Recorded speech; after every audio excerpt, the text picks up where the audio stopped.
Hello friends, today I am going to tell you about non-aqueous titration और ये non-aqueous titration pharmaceutics यानी pharmaceutical chemistry का ये दूसरा टाइट्रेशन होता है।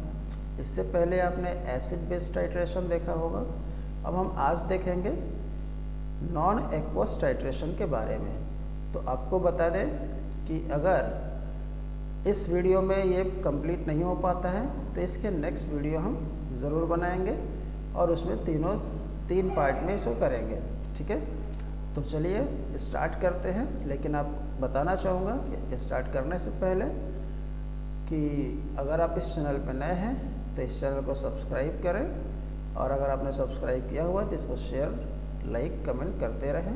ठीक है, तो चलिए हम आज देखते हैं।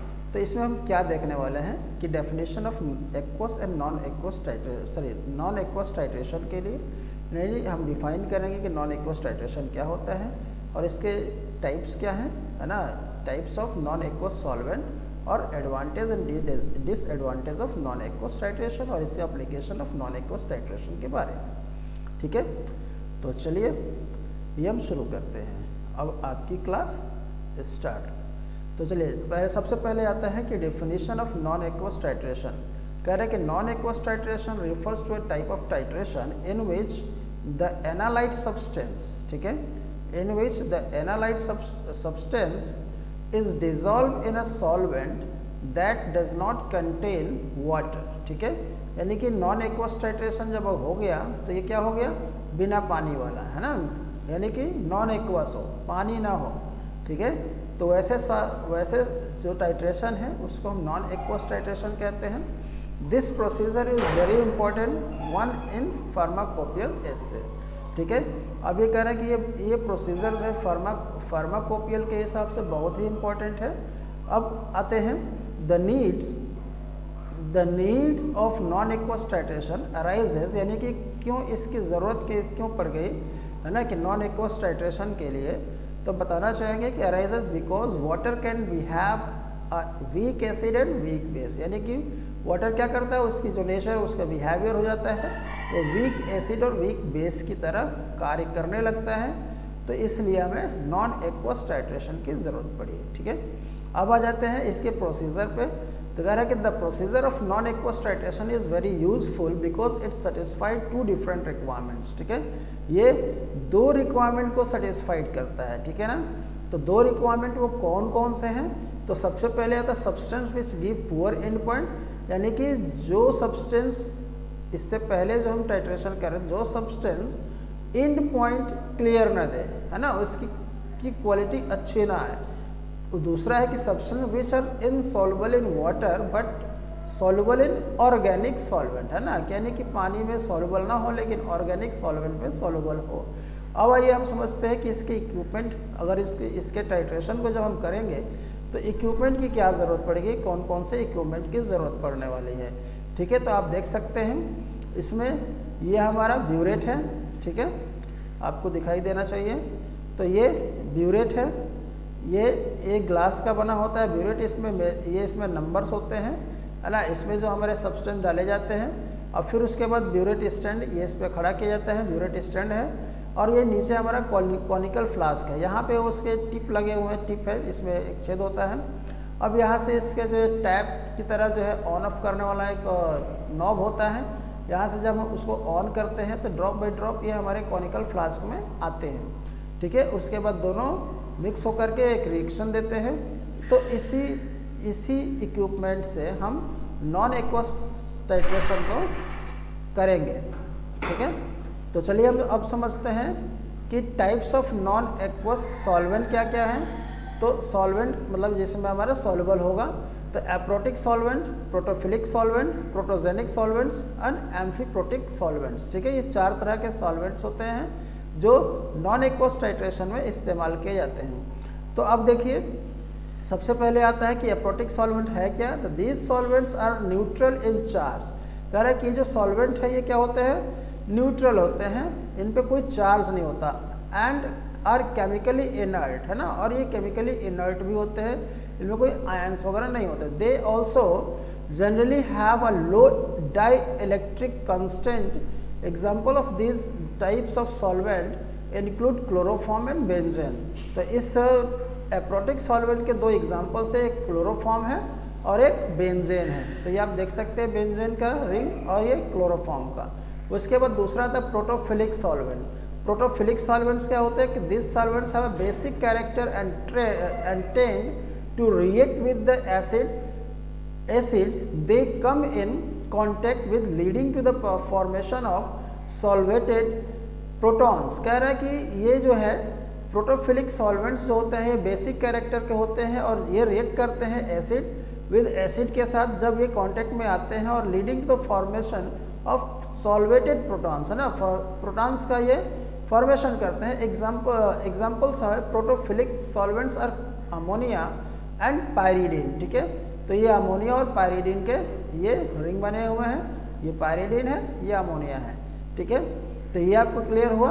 अब उसके बाद तीसरा हम चलते हैं, इसमें देखते हैं। हाँ, तो थर्ड आता है कि protogenic solvents. Protogenic solvent these solvents have a more acidic character and tend to have a levelling effects on the bases. कह रहा है कि ये क्या होता है, एसिडिक कैरेक्टर के होते हैं और ये इफेक्ट्स डालते हैं basis, effects on the basis, है ना, बेसिस पे इफेक्ट डालते हैं। दे कम इन कॉन्टेक्ट, जैसे वो कॉन्टेक्ट में आएंगे। Examples of protogenic solvents used in non aqueous titration है सल्फ्यूरिक एंड एसिटिक एसिड। ठीक है, सल्फ्यूरिक और एसिडिक एसिड ये हमारे एग्जाम्पल्स है, sulphuric acid and acetic acid. ठीक है, अब चौथा जो सॉल्वेंट है एम्फीप्रोटिक सॉल्वेंट्स। कह रहे हैं कि this solvents have properties which are protophilic as well as protogenic. कह रहा है कि ये प्रोटोफिलिक भी होता है, प्रोटोजेनिक भी होते हैं साथ में। Examples of these types of solvents acetic acid and alcohol. देखिए एसिटिक एसिड और एल्कोहल्स, ठीक है, तो ये हमारा एसिटिक एसिड हमारा प्रोटोजेनिक भी है और एम्फीप्रोटिक सॉल्वेंट्स भी है।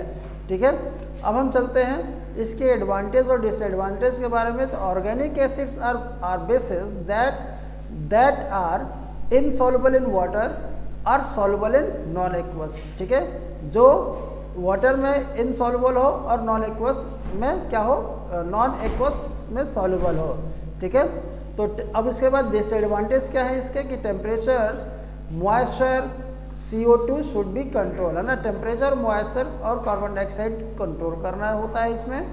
Organic acids which is of comparable strength to water can be titrated easily in non aqueous solvent. करें कि ऑर्गेनिक एसिड जो अगर हम कंपेयर करें तो स्ट्रेंथ जो उसकी वाटर में हम ज़्यादा इजीली जो है उसको क्या कर सकते हैं, टाइट्रेट कर सकते हैं नॉन एक्वस सॉल्वेंट में। अब इसमें आता है कि सॉल्वेंट्स आर एक्सपेंसिव। अब इसके डिसएडवांटेज क्या है कि जो सॉल्वेंट हम खरीदेंगे तो ये सॉल्वेंट हमारे थोड़ा महंगे पड़ेंगे जो पानी से हम इससे पहले कर रहे थे उससे कंपेरिजन में। अब कह रहा है कि it can be used for titration of mixture of acids and as well, है ना। इसमें क्या होता है कि इसको टाइट्रेशन हम कर सकते हैं क्या, मिक्सचर ऑफ एसिड से मिक्सचर को भी के साथ भी हम टाइट्रेट कर सकते हैं। इसमें क्या होता है डिसएडवांटेज क्या है कि volatile solvent can pollute environment, यानी कि जो उड़ने वाले जो सॉल्वेंट है ना, जो हवा में उड़ जाते हैं जैसे पेट्रोल वगैरह उड़ता है तो वोलाटाइल उसको बोलते हैं। तो इस तरीके के सॉल्वेंट क्या होंगे, एनवायरनमेंट को पॉल्यूट करेंगे, इसके डिसएडवांटेज है। एडवांटेज क्या है कि non aqueous titration are accurate, यानी नॉन एक्वस टाइट्रेशन क्या करता है, एंड पॉइंट्स बिल्कुल एक्यूरेट देता है। जबकि इसके डिसएडवांटेज क्या है कि indicator must be prepare in non aqueous medium, और इंडिकेटर्स क्या होना चाहिए कि नॉन एक्वस मीडियम में ही प्रिपेयर होना चाहिए। ठीक है, तो ये आपके एडवांटेज और डिसएडवांटेज हो गए। अब आता है कि application of non aqueous titration के बारे में हम समझ लेते हैं कि non aqueous titration has various uses in numerous fields, है ना। कह रहे हैं कि इसके इस्तेमाल कई जगहों पे, specially in medicinal field non aqueous titration is very useful. We have listed here few of its application. ठीक है, अब इसके हम देख लेते हैं एप्लीकेशंस। तो देखिए, use to know the purity of assay, हम क्या करते हैं कि नॉन एक्वस टाइट्रेशन क्यों किया जाता है, तो क्या उसकी प्योरिटी को चेक करने के लिए।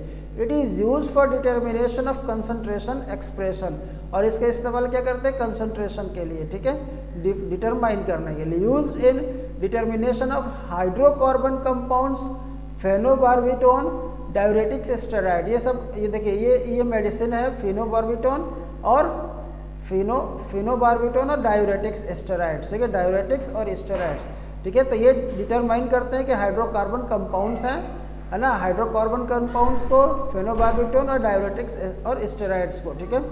तो इसको हम निश्चित करने के लिए कि क्या कितना उसमें परसेंटेज है। उसके बाद आता है कि used for determination of composition of anti TB tuberculosis drugs and adrenergic drugs, ठीक है।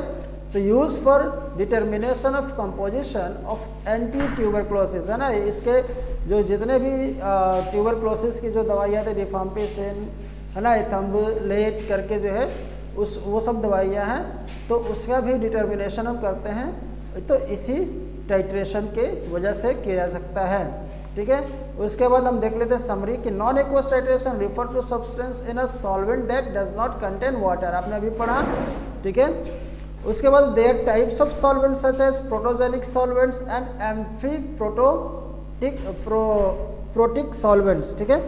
It have application like is very important in pharmacopoeial ऐसे, ये भी आपने पढ़ा।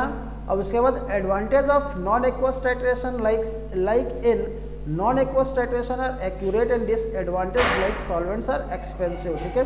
तो ये चीज़ें आपने पढ़ी, ठीक है। तो आई होप कि आपको समझ में आ गया होगा, ठीक है। तो इसके लिए धन्यवाद, और इस वीडियो को जा कर के अभी लाइक कर दीजिए, शेयर कर दीजिए, कमेंट कर दीजिए, ठीक है, ताकि आपको ऐसे ही वीडियो प्रतिदिन मिलती रहे। तो thank you so much, bye bye.